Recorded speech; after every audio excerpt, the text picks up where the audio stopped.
Arsenal a boring team to watch? Hi everyone, welcome to the Oracle Show. Today I wanted to talk about a topic that's been going on for the last couple of weeks about Arsenal, and especially the current controversy about how Arsenal play and whether they are actually boring to watch. Now, if we look deeper into this question, I think we need to go back to when Arsene Wenger was the manager of Arsenal and how we played when he was at the club. If we were to look at Arsene Wenger's reign, his style of play that he incorporated into Arsenal was expressive, it was open, it was attacking, and he valued a lot of players that had creativity because he viewed football as an art, which was great for the time that he was there managing Arsenal, and it led to a lot of entertaining games while he was manager, especially with his own form of, I don't want to say tiki-taka, but it was kind of like that. And he always encouraged Arsenal to play the right way in how he viewed what football was. But the question comes, what is the right way to play football? There are many ways to play football, and if we were to look at the results,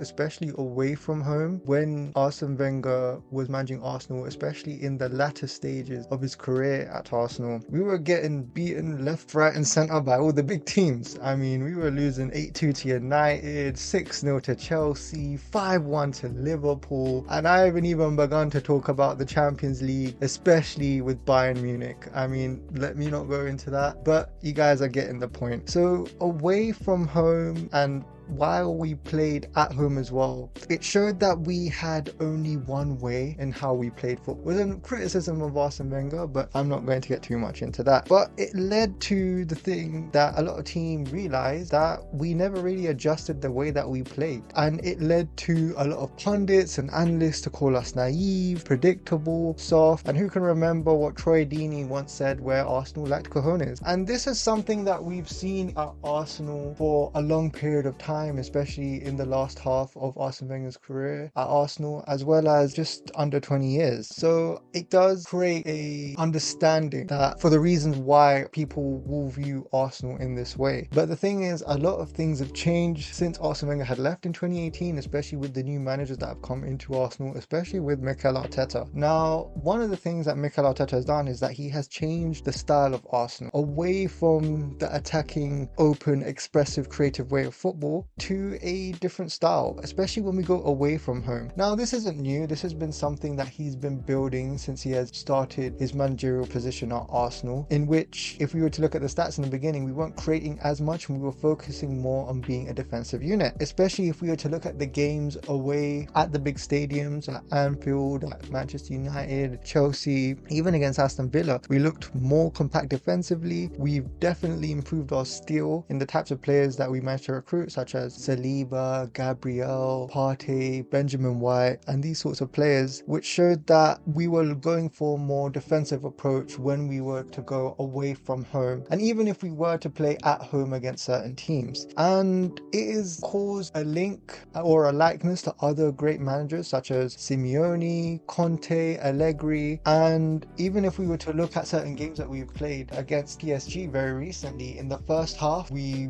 scored 2 goals, and then in the second half we sat back, we went into our defensive shape, and we saw out the rest of the game. However, on the other side, when it comes to whether Arsenal are boring, it does create some sort of frustration watching them, especially with somebody who has watched Arsenal over the last 20 years and has seen Arsenal for its attacking, expressive football, especially under the Wenger era. When you get players like Rodri accusing Arsenal of not taking the game to the other opposition and just sitting back and not playing football per se, there is a sort of understanding when it comes to that. However, who cares? Who cares what these other players think? Who cares what the other journalists think? Because when it comes down football, it's about adapting and it's about learning who the opposition is and playing in the best way possible to hopefully win the game. And it showed that we have moved on from the Wenger era, and now we are playing a different style of way under Mikel Arteta. And don't get me wrong, we still play an attacking way of football, especially when we're at home. If we were to look at the Leicester game, we won the game 4-2 to. We were more open, we were more expressive than what we usually are. And although there may be some criticisms, especially with our home form, it showed that we are able to change the way that we play, especially due to who we face as an opposition, which is probably the correct way to go about things. Because when we did play one particular style of football against all opposition, it didn't work a lot of the time, and especially when we went to play against the big teams, which, like I said, we lost massively to large margins again. So I think a lot of this is still due to how we are expected to play, due to the history of Arsenal, and this is why this particular question comes about: are Arsenal boring to watch? And the answer is yes, but who cares? Changes happen, and it comes down to the age-old question: do you want to win or do you want to entertain the opposition? And at this moment in time, especially since it's been 20 years since Arsenal have last won a big major trophy such as the Premier League or even the Champions League, in which Arsenal have never won, who cares what other opposition say, other people say? Who cares about them? Because if we win and if we're getting the results, then those things don't matter. After all, it's not that long ago that players like Tony Adams and Martin Keown and Andrew Winterburn used to play for the Arsenal team, and other fans would say we were boring. So this is probably the right way forward. And if managers such as Simeone and Conte and Allegri played a defensive way of football and were celebrated for it, then I don't see why we shouldn't be allowed to do that, especially if we were to go away from home to the Etihad, or if we went to Anfield, or if we went to any other big stadium. Why we can't play in a defensive manner or change the way that we play, whether we're at home or whether we're away? So that is my thoughts for this particular video. Maybe it can be a little frustrating, especially when we went to Old Trafford last season and we beat them, I think 2-1 or 1-0, but the way that we played there was the compact defensive way. Maybe you can make the argument that we should have possibly tried to play a bit more expressively and attack Manchester United more, but that just shows to me that we're not naive. We've learned our lessons from the past and we adapt to the opposition on how Arsenal also play. So it's good things that will come in the future. So yeah, that's the way I see things. Hopefully a lot of you may have liked the video, maybe some of you haven't. Put down in the comments if you like this video or not. Bye bye.